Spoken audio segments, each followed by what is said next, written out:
आपण बॉन्ड विषयी पाहत आहोत, बरोबर आहे का? तर आपण बॉन्डचे प्रकार कोणते कोणते बघितले बघ. बॉन्ड,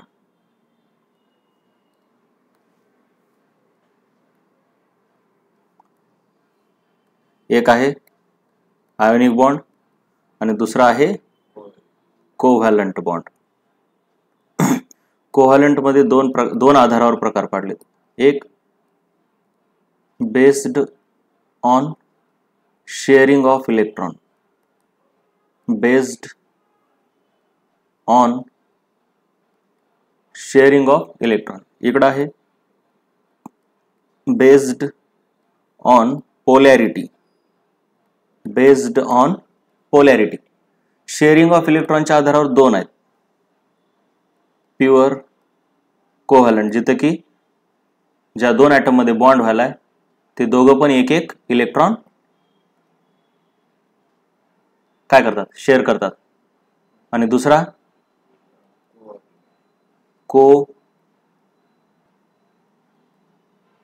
कोऑर्डिनेट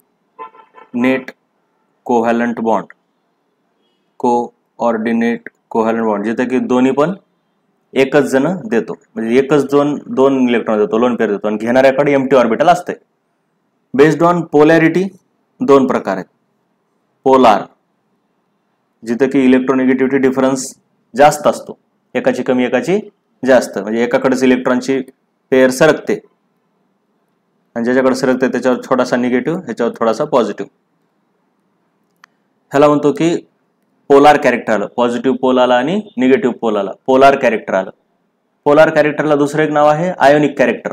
पोलार सारखंच आयोनिक, फक्त एवढंच की आयोनिक म्हणजे 100% इलेक्ट्रॉन ए कडून बी कडे जातो, तर पोलार म्हणजे थोडासा सरकतो, आहे का नाही. पोलार हे थोडं थोडं आयन तयार होण्याच्याच मार्गाने आहे का नाही. पोलार कोव्हॅलंट बॉन्ड आणि दुसरा पोलार नसेल तर मग कसला, कालचं लिहिलास का, नॉन पोलार कोव्हॅलंट बॉन्ड. इथं इलेक्ट्रोनिगेटिव्हिटी डिफरन्स जास्त नसतो, जसं की क्लोरीन मधला बॉन्ड, कार्बन हायड्रोजन मधला बॉन्ड फारच कमी इलेक्ट्रोनिगेटिव्हिटी डिफरन्स असतो किंवा डिफरन्स 0 असतो. ह्यांना नॉन पोलार कोव्हॅलंट बॉन्ड म्हणतात. पोलार कोव्हॅलंट बॉन्ड जरा जास्त लक्षात ठेवायचं, जरा जरा आयोनिक सारखा काम करतो, जरा जरा बरं काय. प्युअर कोव्हॅलंट म्हणजे ए आणि बी च्या बरोबर मिडल मध्ये इलेक्ट्रॉन. पोलार म्हणजे जरा बी कडे सरकले आणि आयोनिक म्हणजे कंप्लीट बी कडे इलेक्ट्रॉन गेला, आहे का नाही. हे ह्याच्याकडून इकडे गेला, सरकला म्हणजे पूर्णच. हे मायनस झालं, हे प्लस झालं. हे कसं थोडं मायनस, हे थोडं प्लस, ह्याच्यावर 0 चार्ज 0 चार्ज, म्हणजे हे ट्रान्झिशन आहे. ट्रान्झिशन म्हणजे कळतंय का, प्युअर कोव्हॅलंट नॉन पोलार कडून आयोनिक कडे. म्हणून ह्या पोलार वाल्याला काय म्हणतात, त्याच्यामध्ये पोलार कॅरेक्टर आहे किंवा आयोनिक कॅरेक्टर आहे. कसलं, आयोनिक. आणि आयोनिक कॅरेक्टर आपण कशाने मोजतो, डायपोल मोमेंट. कशाने मोजतो, डायपोल मोमेंट, जी की एक वेक्टर क्वांटिटी आहे. ते काल त्याच्याविषयी आपण बघितलं, राईट. मग आपण काय बघालो की प्युअर कोव्हॅलंट बॉन्ड असतो, परंतु काही बॉन्ड पोलार पण असतात. म्हणजे कोव्हॅलंट बॉन्ड मध्ये आयोनिक कॅरेक्टर असतं. पोलार कॅरेक्टर म्हणजे कोणतं कॅरेक्टर, आयोनिक. सो नोट,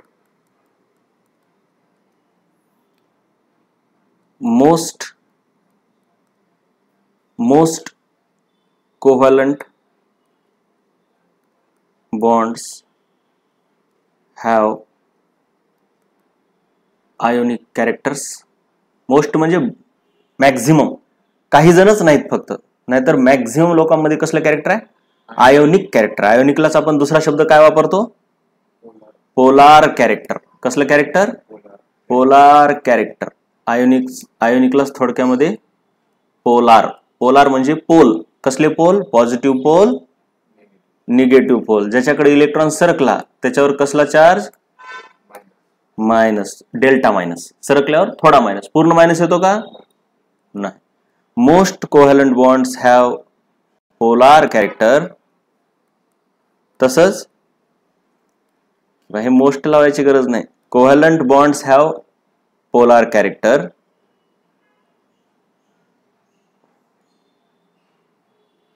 आणि तसंच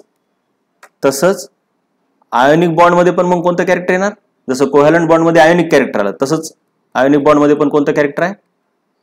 ionic bonds also have covalent character. Covalent character. आता आयोनिक बॉन्ड मधलं कोव्हॅलंट कॅरेक्टर आपल्याला बघायचं. आपण कोव्हॅलंट बॉन्ड मधलं आयोनिक कॅरेक्टर बघितलं का नाही? जेवढा इलेक्ट्रोनिगेटिव्हिटी डिफरन्स जास्त, जेवढा इलेक्ट्रोनिगेटिव्हिटी डिफरन्स जास्त, तेवढं आयोनिक कॅरेक्टर जास्त. कळाले का काही? ते आपण बघितलं ऑलरेडी. आता आपण उलट बघायला होतो.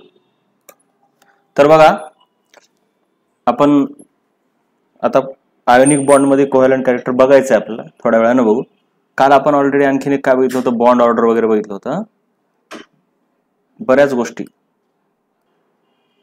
बॉन्ड लेंथ बघितली, बॉन्ड ऑर्डर बघितली, त्याच्यानंतर काय बॉन्ड एनर्जी बघितली आणि रिॲक्टिव्हिटी बघितली ते, आणि बॉन्डची स्ट्रेंथ त्याच्यासोबत आपण ह्याला काय केलं होतं? रिलेट.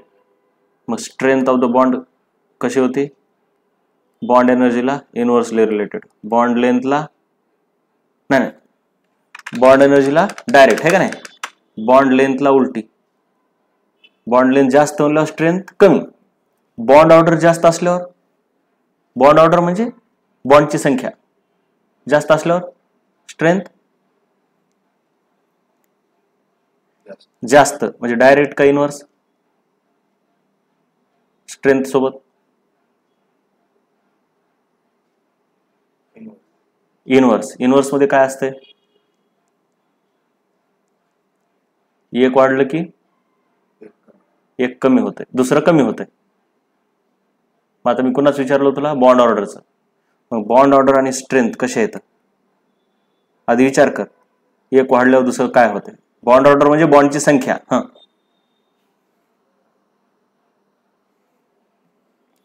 बॉन्डची संख्या वाढल्यावर स्ट्रेंथ काय होते?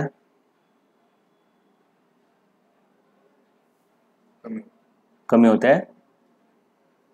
ए आणि बी मध्ये एक बॉन्ड आहे, त्याच्याऐवजी ए आणि बी मध्ये दोन बॉन्ड आहेत, तर कोणता बॉन्ड स्ट्रॉंग असेल?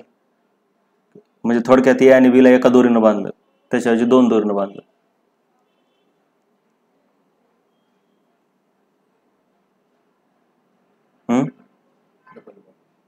मग कोणता पक्का बॉन्ड? म्हणजे बॉन्डची संख्या वाढल्यावर स्ट्रेंथ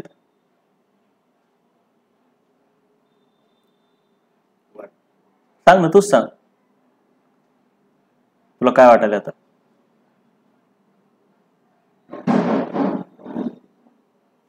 बॉन्डची संख्या वाढल्यावर स्ट्रेंथ काय व्हायला?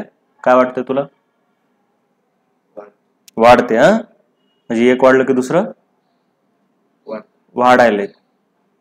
मग बॉन्डची स्ट्रेंथ आणि बॉन्ड ऑर्डर कसं वाटतंय तुला? डायरेक्ट आहे का इनव्हर्स आहे? मग आधी काय म्हणला होतास तू?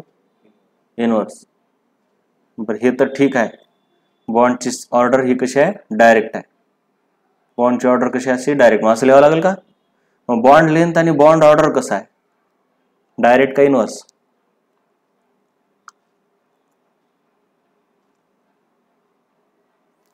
इनव्हर्स आहे. म्हणजे बॉन्ड लेंथ वाढली किंवा बॉन्ड ऑर्डर वाढली की बॉन्ड लेंथ काय होते? कमी होते. चला, रिॲक्टिव्हिटी, स्ट्रेंथ आणि रिॲक्टिव्हिटी कशा येतात? बॉन्डची स्ट्रेंथ म्हणजे ताकद आहे ना, आणि रिॲक्टिव्हिटी कसं आहे? ओके, तर मग आपण असं बघितलं की strength is inversely related to reactivity. बरं काय? लय महत्वाचं आहे रिॲक्टिव्हिटी. स्ट्रेंथ जास्त आहे म्हणजे बॉन्ड पक्का आहे, पक्का आहे म्हणजे तुटत नाही, तुटत नाही म्हणजे रिॲक्टिव्ह कमी. कळलं का? रिॲक्टिव्ह म्हणजे पटकन तुटून दुसऱ्या संघ जाते. रिॲक्शनचा अर्थ काय असतो? ए आणि बी मध्ये बॉन्ड असतो, हे तुटतंय आणि ए ह्या सी संघ नाही तर बी ह्या सी संघ, म्हणजे काहीतरी बॉन्ड तुटून नवीन बॉन्ड तयार होणे, ह्याला रिॲक्शन म्हणतो. का नाही? रिॲक्शन होण्यासाठी बॉन्ड तुटणं गरजेचं आहे. स्ट्रॉंग बॉन्ड तुटत नाही. स्ट्रेंथ बॉन्डची जास्त म्हणलं की रिॲक्टिव्हिटी कमी होईल. अशा गोष्टी लक्षात ठेवा. किंवा तुम्ही कधी लक्षात ठेवा, strength is directly proportional to stability. Strength जास्त म्हणजे स्टॅबिलिटी जास्त. आपण स्टॅबिलिटीला महत्व देतो, का नाही? स्टॅबिलिटी, स्टॅबिलिटी जास्त. स्टॅबिलिटी जास्त म्हणलं की रिॲक्टिव्हिटी कमी हमेशा. उलटा असते स्टॅबिलिटी आणि रिॲक्टिव्हिटी. त्याच्यानंतर आता मला सांगा, सहसा ऍव्हरेज बॉन्ड एनर्जी आपण बघितलं. ऍव्हरेज बॉन्ड एनर्जी म्हणजे काय म्हणजे टोटल नंबर ऑफ बॉन्ड भागिले टोटल जोड्या आहे का नाही, असं होतं. टोटल नंबर ऑफ पेअर्स आहे, total number of bond, total number of pairs. जसे ए आहे, सीएल, सी आहे. एकूण ऍटम 4 आहेत, पण जोड्या किती आहेत? पेअर्स. पेअर नाही 6 म्हणायचं, याला एक जोडी म्हणायचं. त्याच्यात 2 जण आहेत तर 2 नाही काउंट करायचं, जोडी 1. 3 पेअर म्हणजे जेवढे ऍटम आहेत पेअर त्याच्यापेक्षा 1 न कमी. ऍटम वजा 1, त्याला आपण पेअर्स म्हणू शकतो. ऍटम्स, टोटल ऍटम्स वजा 1, त्याला काय म्हणतो आपण? Number of pairs. जसं की तुला म्हटलं की calculate average bond order of column, याची ऍव्हरेज बॉन्ड ऑर्डर काढायची. टोटल बॉन्ड किती येते? ऍव्हरेज बॉन्ड ऑर्डरचा फॉर्म्युला काय? टोटल बॉन्ड्स भागिले ऍटमची संख्या वजा 1. टोटल बॉन्ड 3, ऍटमची संख्या किती आहे? 3, म्हणून पेअर किती झाले? 2. ऍव्हरेज बॉन्ड ऑर्डर कळाले? 1.5. म्हणजे फॉर्म्युला कळला का ऍव्हरेज बॉन्ड ऑर्डरचा? ऍव्हरेज बॉन्ड ऑर्डर म्हणजे थोडक्यामध्ये ऍव्हरेज बॉन्डची संख्या किती आहे दोघांमध्ये, का नाही? एका 2 एका 1 असते किंवा ऍव्हरेज किती आहे? 1.5. एकाचा वजन 20 किलो आहे, दुसऱ्या 30 आहे, ऍव्हरेज किती झालं?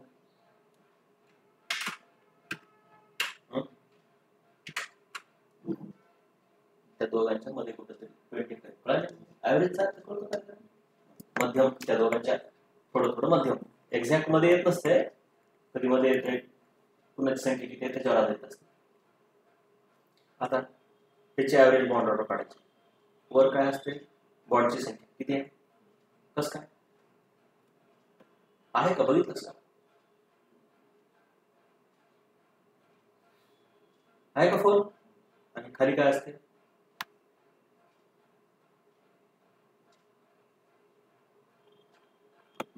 पेअर्स, जे की ऍटमच्या संख्येपेक्षा आहे का? ऍव्हरेज बॉन्ड ऑर्डर किती आहे? कळाले? आता ह्या मॉलिक्युल मध्ये एकूण ऍटम, एकूण बॉन्ड्स किती आहेत? Number of bonds 4. जोड्या किती आहेत? 3. तर ऍटमची संख्या 4, 4 वजा 1, 1.3. आता आहे लॅटिस एन्थॅल्पी. लॅटिस एन्थॅल्पी म्हणजे काय? उगाच हे छोटे छोटे छोटे शब्द शिकायला असतो, पुढे जाऊन आणखीन जास्त डिटेल मध्ये आहे बरं. सर्वात पहिले ते लॅटिस म्हणजे काय? ज्यावेळेस असं Na प्लस म्हणजे Na आणि Cl एकत्र येतात का, त्यावेळेस ह्याचा एक इलेक्ट्रॉन इकडे जातो, बाकी Na प्लस होतं, हे Cl मायनस होतं, याच्यामध्ये कोणता बॉन्ड होतो?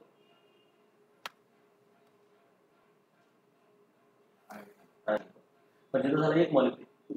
पण ज्यावेळेस आपण एक मिठाचा खडा घेतो, त्यात ते एक मॉलिक्युल असतो का? करोडो मॉलिक्युल. मिठाच्या खड्याला झूम करून बघितलास तुला हे असंच मोठा Na plus Cl minus Na plus Cl minus Na plus Cl minus Na plus, alternately Na plus Cl minus Na plus Cl minus. दिसायला का? ह्याच्यामध्ये त्याचा ह्याच्या संघ असतो, ह्याच्या संघ असतो असं नाही, कारण प्लस आहे मायनस आहे एकमेकाला अट्रॅक्ट करतात.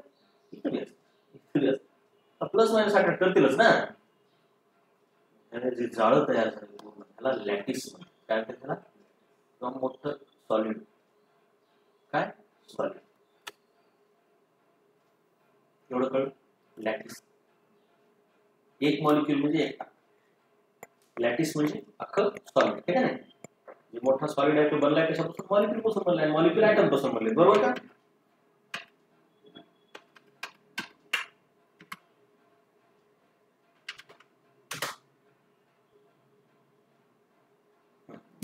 लॅटिस तुला कळतं. आता दुसरी एक महत्वाची गोष्ट आहे मोल. जसं आपण दररोजच्या जीवनामध्ये, तर आता आपल्याला मोल नावाची एक गोष्ट बघायची आहे, ठीक आहे? काय नसते, एकदम सोपं. जसं आपण दररोजच्या जीवनामध्ये बाहेर बाजारात गेल्यावर डझन म्हणतो का नाही? डझन म्हणजे 12 ही एक संख्या आहे. म्हणजे प्रत्येक गोष्टीला डझन वापरत नाहीत, काही गोष्टीला शेकडा म्हणतात. म्हणजे त्या त्या वस्तूच्या साईजनुसार, आकारानुसार त्याला मोजण्याचे प्रमाण वेगवेगळे असतात. केळीला डझनमध्ये घेतो आपण, तर काही वस्तूला शेकड्यामध्ये घेतात. शेकडा आहे का नाही, 1 शेकडा 2 शेकडा म्हणजे 100 आहे ना. तसंच मोल म्हणजे केमिस्ट्रीमधली एक संख्या आहे. पण केमिस्ट्रीमध्ये ह्या अशा छोट्या संख्येला काही महत्व नाही. 12 मॉलिक्यूल, 1 डझन मॉलिक्यूल म्हणजे त्याला काय अर्थ आहे का? ते कोणाला बघता येणार आहे का? 1 मॉलिक्यूल घेतला काय आणि 1 डझन मॉलिक्यूल घेतले काय, डोळ्याला दिसणार तरी आहेत का? मग दररोजच्या जीवनामध्ये आपण 1 ग्लासभर पाणी घेतो आहे का नाही, एवढं पाणी ग्लासभर किंवा असं वाटीभर आहे का नाही. मग त्यानं म्हटलं की आपण असले 12 100 ह्या असल्या संख्या वापरून काही फायदा नाही केमिस्ट्री. आपल्याला कोणती एक मोठी संख्या घ्यावी लागेल. मग त्यांनी भरपूर विचार करून डोकं लावून एक संख्या काढली मोठी आणि तिला मोल म्हटलं. तिला थोडक्यात दुसरं एक नाव आहे अहोगॅड्रो नंबर. काय नाव आहे? अहोगॅड्रो नंबर. तुला नाव झालं असेल कधी हे अगोदर, पण ह्याला लिहितात कसं? NA नंबर अहोगॅड्रो किंवा NA असं अहोगॅड्रो नंबर. ठीक आहे. तर हा एक संख्या आहे. किती आहे? ही जरा मोठी संख्या आहे. 6.022 इंटू 10⁻23. हे 23 म्हणजे खूप मोठं झालं. 1 करोड म्हणजे 10⁻7 असते. तर असले कोटी कोटी कोटी झाले. पण मॉलिक्यूल छोटे असतात ना, त्याला मोजण्यासाठी संख्या मोठी लागेल का नाही?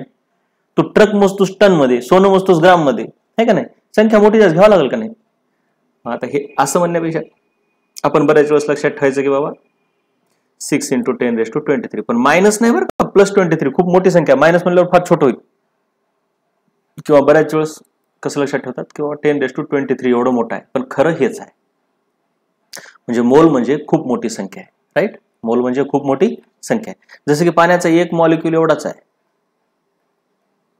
18U है ना. ॲटॉमिक नंबर आपण पाठ करतो का नाही, ह्याचा 16, ह्याचा 1, ह्याचा 1. तर मोल एकदम भारी संख्या आहे. समजा जर ऑक्सिजनचा 1 ॲटम घेतला तर त्याचं वजन किती आहे? 16U है ना. यू म्हणजे युनिफाईड मास म्हणतात. खूप छोटं मास आहे ते. जसं किलोग्राम, ग्राम काय आहे? 10⁻³ किलोग्राम. तसं 1U काय आहे? 1.67 इंटू 10⁻27 किलोग्राम. एवढं छोटं आहे यू. हे 1 ॲटम घेतला तर, पण हे झाला 1 ॲटम, 1 ॲटम. तर ह्याचा जर 1 मोल घेतला, हे काय 1 ॲटम आहे, आणि ह्याचा जर 1 मोल घेतला तर त्याचं वजन होते 16 ग्राम. मग हे थोडं मोजण्यासारखं आहे का नाही? तेच हायड्रोजनचा 1 ॲटम घेतला, त्याचं वजन आहे 1U. आपण ॲटॉमिक नंबर जे पाठ केलेत ना, 16, 1, 2, 4, तर त्याच्या एका मोलचं वजन किती होते? 1 ग्राम. तर तू बघितलास hydrogen, helium, lithium, beryllium, boron. त्याच्यापेक्षा महत्वाचे आपण जे पाठ केलेत ते सांगू आपण. कार्बन, नायट्रोजन, त्याच्यानंतर सोडियम, मॅग्नेशियम केलेत ना, हे पाठ असले पाहिजेत. तर ह्याचा ॲटॉमिक मास किती आहे? ॲटॉमिक नंबर 6 आहे, नंबर वेगळा, मास म्हणायला. मास त्याच्या दुप्पट असते जवळपास. कार्बनचं किती आहे? 12U. एका ॲटमचं वजन 12U, तर त्याच्या एका मोलचं वजन किती होणार मग? 12 ग्राम. म्हणून ह्याला मोलार मास म्हणते. त्याला काय म्हणते? त्याला मोलार मास. एका मोलचं मास, एका मोलचं मास ग्राम मध्ये असते. आपण जे पाठ करतो नायट्रोजन म्हटलं की 14 है ना, ॲटॉमिक नंबर 7, ॲटॉमिक मास 14 म्हणतो, 14. त्याचा अर्थ काय की 1 ॲटम घेतला की 14U, आणि 1 मोल घेतला की त्याचा 1 मोल घेतला की 14 ग्राम. कळाले? सोडियमचं किती मग? एका ॲटमचं 11, एका ॲटमचं 11 ग्राम का 11U? यू. एका ॲटमचं वजन 11 ग्राम कसं होईल? ग्राम लय मोठं झालं की. तुला ग्राम माहिती आहे का? खूप मोठं असते.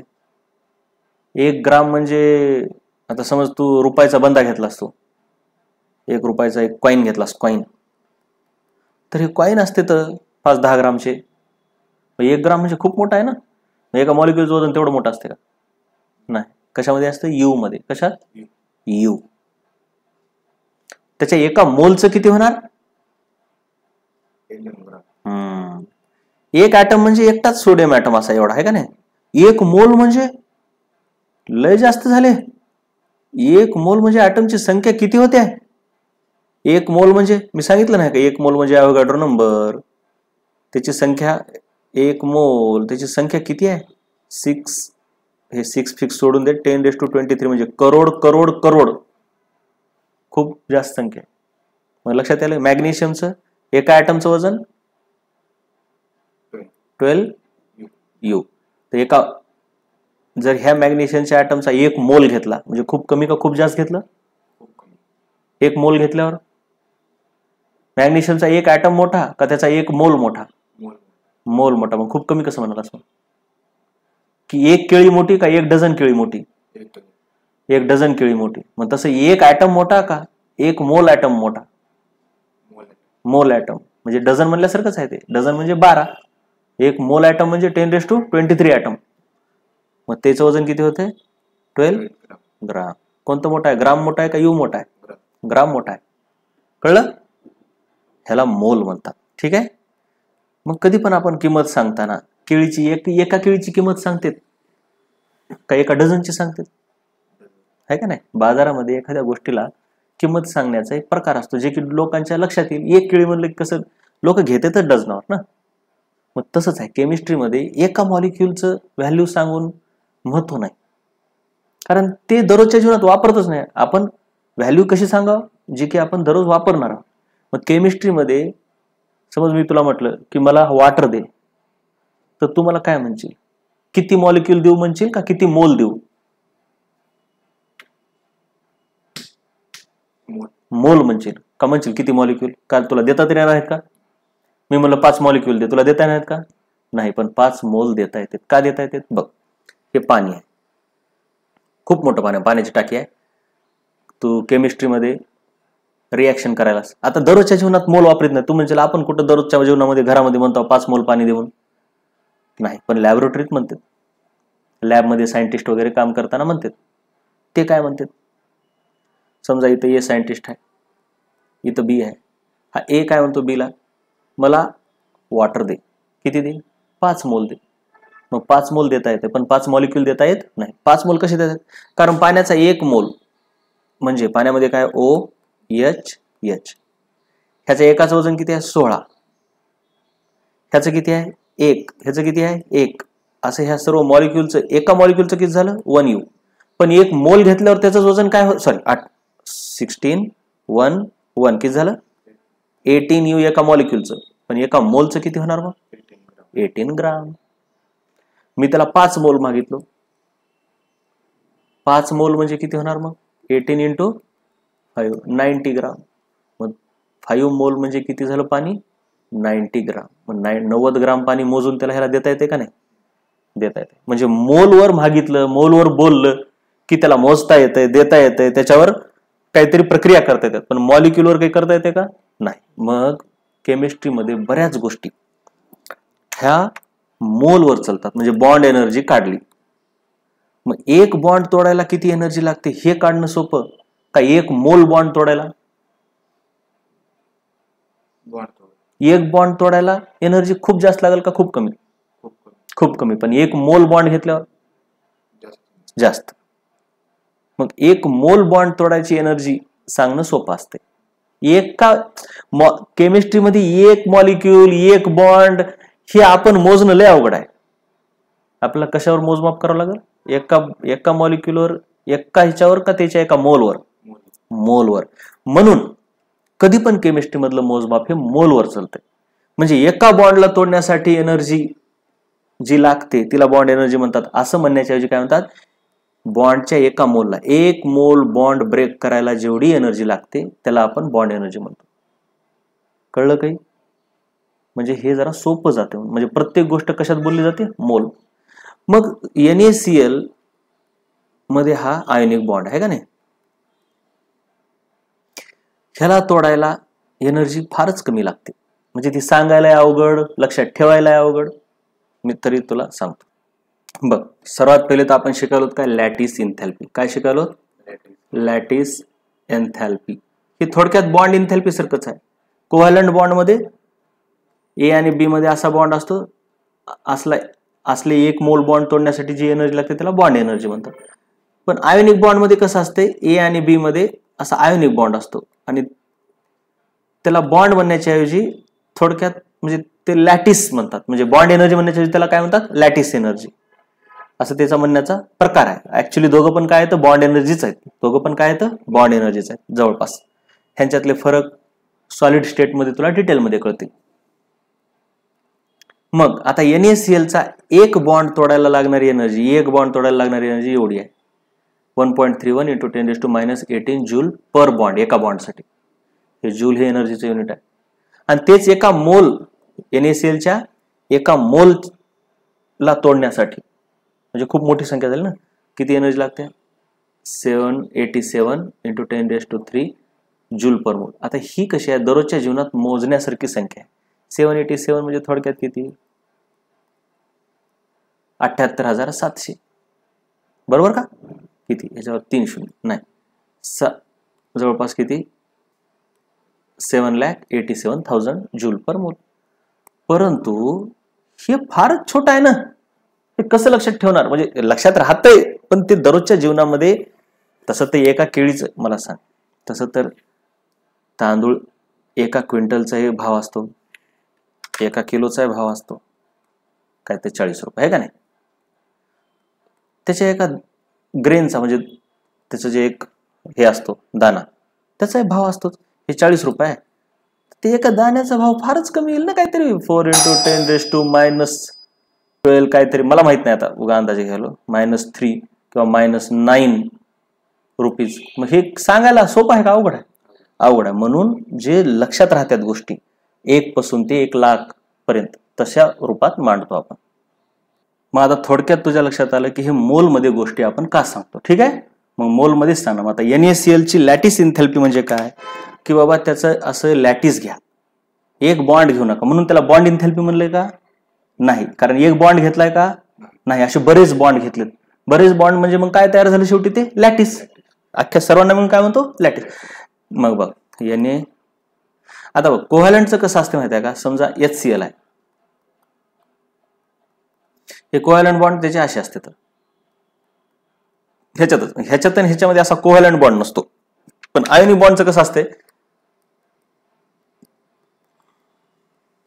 सर्वच असते, इथं पण असते, ह्याच्यात पण असते, ह्या दोघात पण असते, ह्या दोघात पण असते, ह्या दोघात पण, ह्या दोघात पण.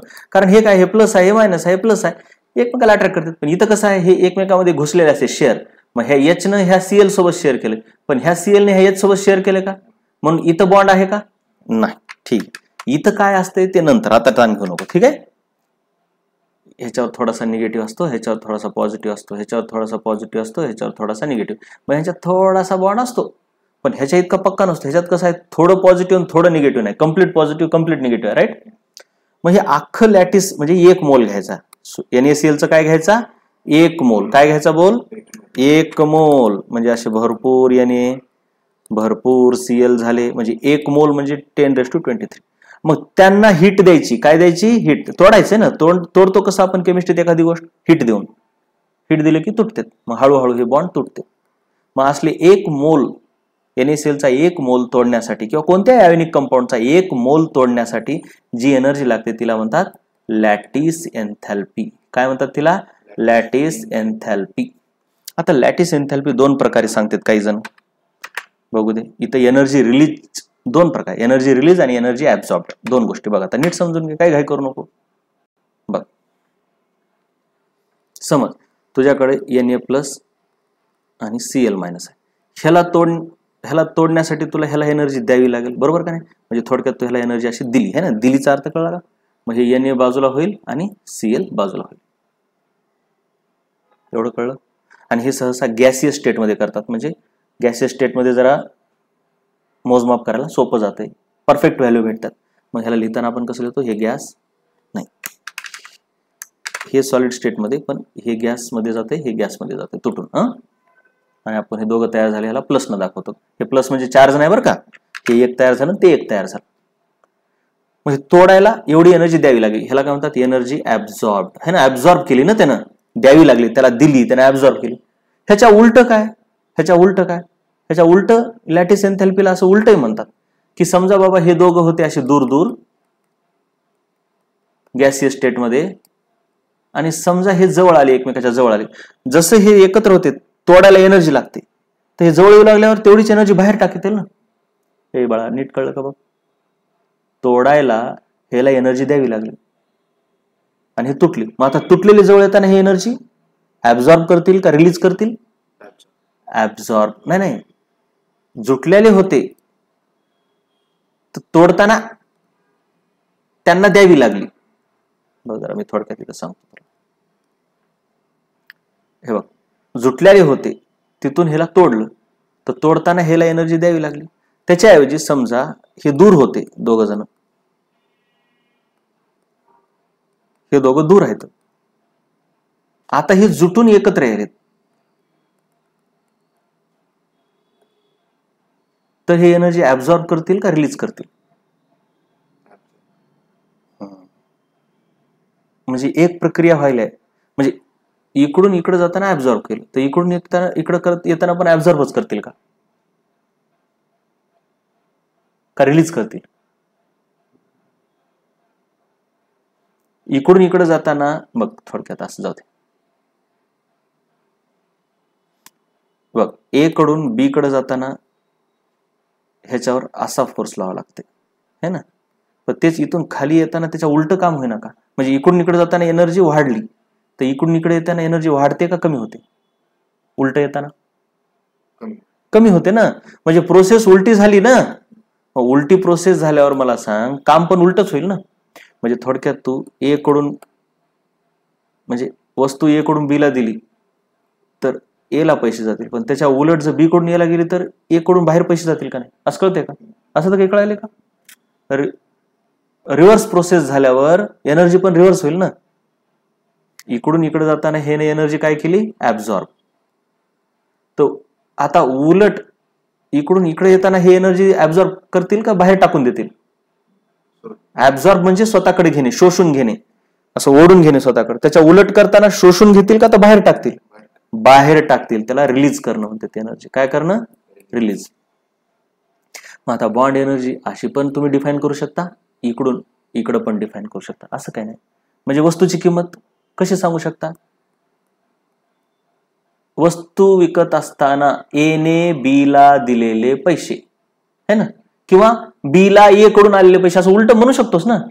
मग काय, हा जो सॉलिड आहे, सॉलिड तुटून गॅस, हे आयन तयार झाले. काय तयार झाले? आयन. सॉलिड पूर्णपणे तुटून त्याच्या गॅसियस आयन मध्ये जाताना जेवढी एनर्जी ऍब्झॉर्ब करतो, ऍब्झॉर्ब म्हणजे शोषून घेतो, कळलं का? ऍब्झॉर्बचा अर्थ कळला की शोषून घेतो, त्याला आपण काय म्हणतो? लॅटिस एन्थॅल्पी. त्याच्याऐवजी आयन्स एकमेकापासून दूर असताना जवळजवळ एकमेकाच्या जवळ येऊन बॉन्ड बनवून सॉलिड बनवण्याच्या प्रक्रियेत जेवढी एनर्जी रिलीज करतील त्याला आपण काय म्हणणार? लॅटिस एन्थॅल्पी. फक्त इकडून जाताना ऍब्झॉर्ब शब्द, इकडून येताना रिलीज. इकडून जाताना ह्यानं जर 5 जूल ऍब्झॉर्ब केली तर इकडून इकडे येताना 5 जूल रिलीज करतं. एवढंच आहे. जेवढी घेतली तेवढीच वापस टाकेल का नाही? ऍब्झॉर्ब केलं की प्लस लिहायचं, रिलीज केलं की मायनस. कधी एक्झोथर्मिक, एंडोथर्मिक. ऍब्झॉर्ब केलं की आपण त्याला काय म्हणतो? एंडोथर्मिक. रिलीज केले की त्याला काय म्हणतो आपण? एक्झोथर्मिक. एंडोथर्मिकच्या उलटी प्रोसेस कोणती? एक्झोथर्मिक. राईट. मग ह्या पद्धतीने व्याख्या करता येते, ह्या पद्धतीने व्याख्या करता येते. बऱ्याच बुक मध्ये ह्या पद्धतीत असते. म्हणजे कशी? गॅसियस स्टेट मधल्या आयन पासून सॉलिडचा 1 मोल तयार झाला असताना त्या प्रक्रियेत रिलीज झालेली एनर्जी. म्हणून लॅटिस एन्थॅल्पी तुला बुक मध्ये पॉझिटिव्ह दिसेल का निगेटिव्ह दिसेल? बऱ्याच वेळेस निगेटिव्ह. मग बरोबर डेफिनेशन कशी दिलाय? It is the amount of energy released when 1 mole of ionic solid is formed किंवा लॅटिस इज फॉर्म्ड. लॅटिस पण म्हणता येते. सॉलिडलाच आपण काय म्हणतो? Lattice. 1 mole of lattice is formed from its gaseous ions. Ions तर पाहिजेतच, पण कसे पाहिजे? गॅसियस फॉर्म मध्ये पाहिजे. गॅसियस आयनच्या पासून सॉलिडचा 1 मोल तयार झाला पाहिजे. हे 1 आहे म्हणजे काय आहे? ऍक्च्युली 1 मोल आहे. त्या प्रक्रियेत जेवढी एनर्जी रिलीज होते त्याला काय म्हणतात? लॅटिस एन्थॅल्पी. सॉलिड म्हणजे लॅटिस, हे पण लक्षात राहील. पुढे लॅटिस एन्थॅल्पी ही कशी असते? निगेटिव्ह. कारण आपण तिला डिफाईन कसं केलंय? आयन कडून इकडे. लक्षात घ्यायचं, कधी पण बॉन्ड तयार होत असला की एनर्जी बाहेर पडते, आणि बॉन्ड तयार झालेला तोडायचा असला की एनर्जी त्याला द्यावी लागते. काही कळायला कर तुला? मग इथं बॉन्ड फॉर्म व्हायलाय का ब्रेक व्हायलाय? ब्रेक होईल. नाही नाही नीट बघ ना, ह्यांच्यात बॉन्ड होता का इकडून इकडे चाललेत, बॉन्ड तर इथं आहे ना, इथं बॉन्ड आहे का ह्यांच्यात सध्या नाही, मग बॉन्ड फॉर्म व्हायला आहे का ब्रेक व्हायला आहे?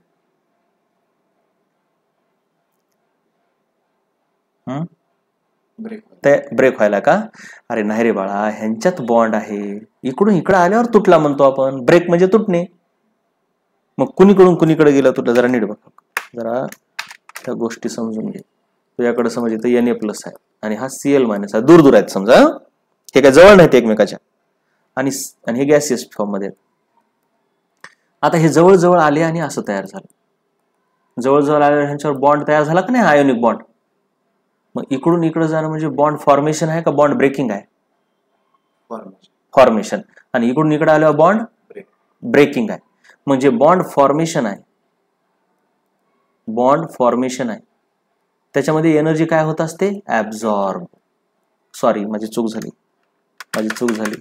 त्याच्यामध्ये एनर्जी होत असते रिलीज. काय होत असते?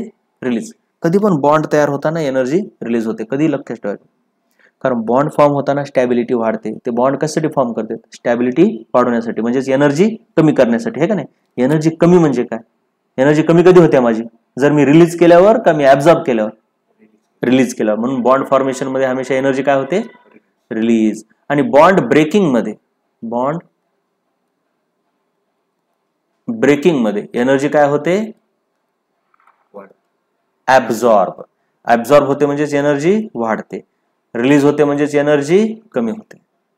हे लक्षात राहील आता, हे कधीच विसरायचं नाही, हे अति कामाचं आहे. म्हणून आता इथं आपण हे जे म्हटलंय, when 1 mole of ionic compound is form, म्हटलं म्हणजे बॉन्ड फॉर्मेशन आहे का ब्रेकिंग आहे? फॉर्मेशन. म्हणून त्याच्यामध्ये बॉन्ड फॉर्मेशन मध्ये एनर्जी काय होत असते? रिलीज. आणि एनर्जी रिलीज झाली की तिला आपण पॉझिटिव्ह घेतो का निगेटिव्ह? निगेटिव्ह. कारण माझ्यामधून एनर्जी रिलीज झाली म्हणजे माझ्या खिशातून बाहेर पडली, माझ्या खिशातून बाहेर पडली म्हणजे मला नुकसान झालं का फायदा झाला? नुकसान. म्हणजे नुकसान झालं आपण मायनस म्हणतो का प्लस म्हणतो? मायनस. म्हणून लॅटिस एन्थॅल्पी कशी आहे? निगेटिव्ह. म्हणजे लॅटिस एन्थॅल्पीची व्याख्या जरा उलटी केली आहे आणि बॉन्ड एनर्जीची उलटी केली आहे. बॉन्ड एनर्जी कशी केली आहे? बॉन्ड ब्रेक करायला, कोव्हॅलंट बॉन्ड ब्रेक करायला किती एनर्जी लागते, म्हणून ती येते पॉझिटिव्ह, आहे का नाही. आणि लॅटिस एन्थॅल्पीला उलट डिफाईन केलं की बाबा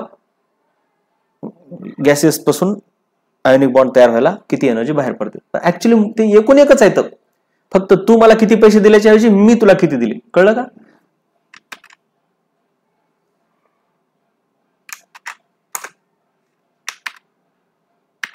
पण काही बुक मध्ये लॅटिस एन्थॅल्पी अशी पण डिफाईन करतात, पॉझिटिव्ह पण. म्हणजे कुठून? म्हणजे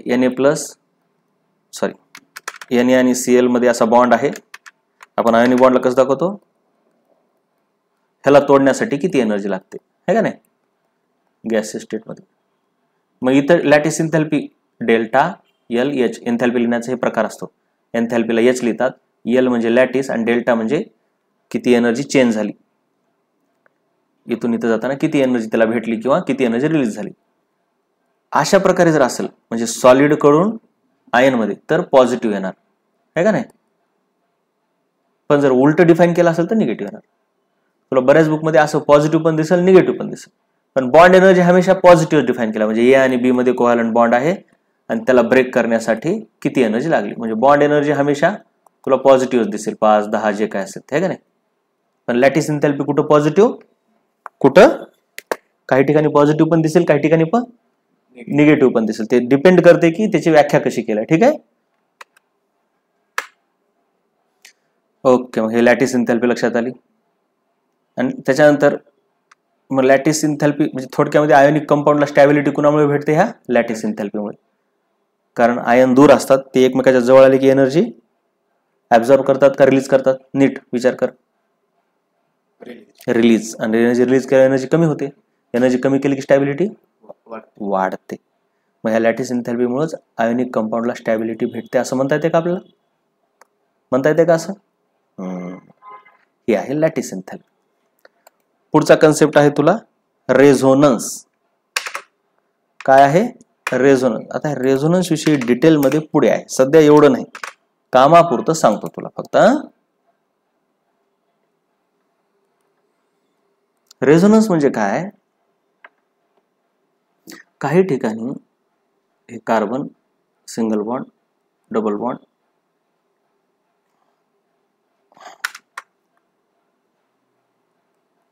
अशी सिस्टीम असते, कॉन्जुगेटेड सिस्टीम. ह्या डबल बॉन्ड मध्ये 2 इलेक्ट्रॉन असतात, ह्याच्यात 2 इलेक्ट्रॉन असतात, ह्याच्यात. आता कधी इथून पुढे लक्षात ठेवायचं, डबल बॉन्ड मधला एक बॉन्ड असतो सिग्मा, दुसरा असतो पाय. हे काय आहे नंतर कळेल, आता घाई करायची नाही. पण पाय बॉन्ड असतो एक. मग इथले इलेक्ट्रॉन इथं जातात, इथले इलेक्ट्रॉन इथं जातात, म्हणजे इलेक्ट्रॉन फिरतात. इलेक्ट्रॉन फिरलं की त्यांची एनर्जी कमी होते, आणि एनर्जी कमी झाली की स्टॅबिलिटी वाढते, म्हणून इलेक्ट्रॉन फिरतात. पण सर्व मॉलिक्यूल मध्ये इलेक्ट्रॉन फिरतात का, नाही. काही मॉलिक्यूल मध्येच इलेक्ट्रॉन फिरू शकतात. असे मॉलिक्यूल ज्यांच्यामध्ये कॉन्जुगेशन असते. काय असते, कॉन्जुगेशन असते. कॉन्जुगेशन काय आहे ते पुढे बघायचं आपल्याला, सध्या उगं कामापुरतं सांगायला. मग इलेक्ट्रॉन फिरतात तर काय होतं, इथून इलेक्ट्रॉन इकडे गेले की ह्याच्यावर येते प्लस चार्ज, इथला डबल बॉन्डचा काय होतो सिंगल बॉन्ड, इथं डबल बॉन्ड, आणि इथं मायनस चार्ज येते. हे कळणार बी नाही तुला लगेच मायनस प्लस कुठून आलं, पण एक असं होतंय. आणि इथं सिंगल बॉन्डचा काय झाला, डबल बॉन्ड. म्हणजे हा जो मॉलिक्यूल आहे त्याचा हे एक स्ट्रक्चर आहे, हे 2 स्ट्रक्चर आहेत, 2 लुईस स्ट्रक्चर आहेत, है का नाही. मग कधी इलेक्ट्रॉन इकडून इकडं, नंतर इकडून इकडं, म्हणजे असे फिरत राहतात, इकडून तिकडं, तिकडून इकडं. Movement of the electron. काय म्हणायचं ह्याला, मुवमेंट ऑफ द इलेक्ट्रॉन. मुवमेंटला दुसरा शब्द आहे, सॉरी, डिलोकलायझेशन. काय, डिलोकलायझेशन. काय, हा, लोकलायझेशन. लोकलाइज म्हणजे एका ठिकाणी, लोकलाइज लोकेशन त्याचं फिक्स लोकेशन आहे, लोकलाइज एका ठिकाणी आहे.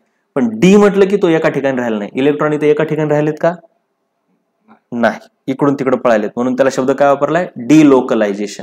थोडक्यात दुसरा शब्द काय त्याला, मुवमेंट. कुणाची movement, of pi bond electron. कोणत्या बॉन्ड मधले इलेक्ट्रॉन, पाय माहिती आहे, pi bond electron. Pi bond मधल्या इलेक्ट्रॉनच्या मुवमेंटलाच रेझोनन्स असे म्हणतात. काय म्हणतात, रेझोनन्स असे म्हणतात. रेझोनन्स कोण दाखवते, कोण दाखवते, it is shown by those molecules which have more than 1 Lewis structure. ज्यांच्याकडे एकापेक्षा जास्त लुईस स्ट्रक्चर आपण काढू शकतो. मी मागे काढले होते 2, आणि म्हटलं होतं ज्याच्यावर चार्ज कमी असतो ते जास्त स्टेबल असते, म्हणलं होतं का. मग इथं पण बघ, त्याचे असे 2 लुईस स्ट्रक्चर पॉसिबल आहेत. मी थोडक्यात काढले, ज्या ज्या मॉलिक्यूलला एकापेक्षा जास्त लुईस स्ट्रक्चर असतात त्यावेळेस असं म्हणायचं की तो मॉलिक्यूल असा पण आहे, असा पण आहे. मुळात त्याचे इलेक्ट्रॉन इकडून तिकडे फिरायले. मग तो मॉलिक्यूल हे 1 आहे का 2 आहे हेच माहित नाही, हे का नाही, 1 का 2 नेमकं. मग तो ऍक्च्युअल मॉलिक्यूल 1 पण नाही 2 पण नाही, त्या दोघांचं ऍव्हरेज आहे. काय आहे, ऍव्हरेज आहे. म्हणजे ऍक्च्युअल स्ट्रक्चर मॉलिक्यूलचं ना तर 1 आहे ना तर 2 आहे, neither 1 nor 2, but it is resonance hybrid. Hybrid म्हणजे दोघांचं मध्य. हायब्रिड म्हणजे आपण हायब्रिड म्हणजे काय म्हणतो, आंबा एक घेतली, एका जातीचं झाड घ्या, दुसऱ्या जातीचं झाड, त्यांना मिक्स करा, त्या दोघांचं मध्यम कॅरेक्टर येते का नाही. हायब्रिड म्हणजे मध्यम, संकर. ऍक्च्युअल स्ट्रक्चर काय, रेझोनन्स हायब्रिड ऑफ 1 2. आता इथं 3 कसं काय म्हणले की 2च, जर 2 स्ट्रक्चर असतील तर 2, 3 स्ट्रक्चर असेल तर तिघांचं ऍव्हरेज. कळलं का, जसं खाली दाखवलं ते काय दाखवलं ते बघा. अरे रेझोनन्स मध्ये आपण काय बघितलं इथपर्यंत, की एखाद्या मॉलिक्यूलला एकापेक्षा जास्त लुईस स्ट्रक्चर असतं. जसं की बघ, आता हा CO2 आहे, CO2चं स्ट्रक्चर असं पण काढू शकतोस तू, असं पण काढू शकतोस, आणि असं पण काढू शकतोस. तिन्ही काहीच प्रॉब्लेम नाही. कळलं का, आपण आतापर्यंत कसं काढलं, हे वाला काढलंय ना, इकडं हो इकडं हो, ठीक आहे. तू असं पण काढ, काहीच प्रॉब्लेम नाही, ठीक आहे. इकडून इकडे कोऑर्डिनेट बॉन्ड देऊ शकतोस, इकडे एक सिंगल बॉन्ड कर. आता हे कोऑर्डिनेट पाहिजे, हे असं, ह्या ऑक्सिजनचं कम्प्लीट आहे, ह्या ऑक्सिजनचं ऑक्टेट कम्प्लीट आहे, ह्याचं पण कम्प्लीट आहे. सो CO2चे 3 लुईस स्ट्रक्चर पॉसिबल आहेत, बरोबर का. मग आपण म्हणतो असा मॉलिक्यूल रेझोनन्स दाखवतो. काय दाखवतो, रेझोनन्स.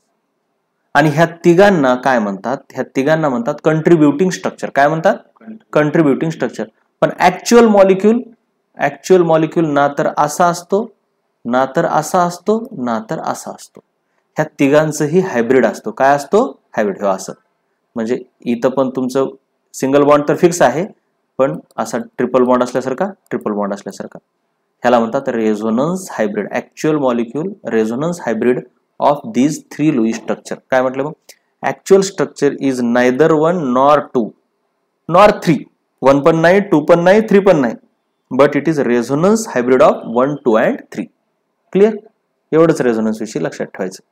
आता बाकीचं उद्या बघू आपण.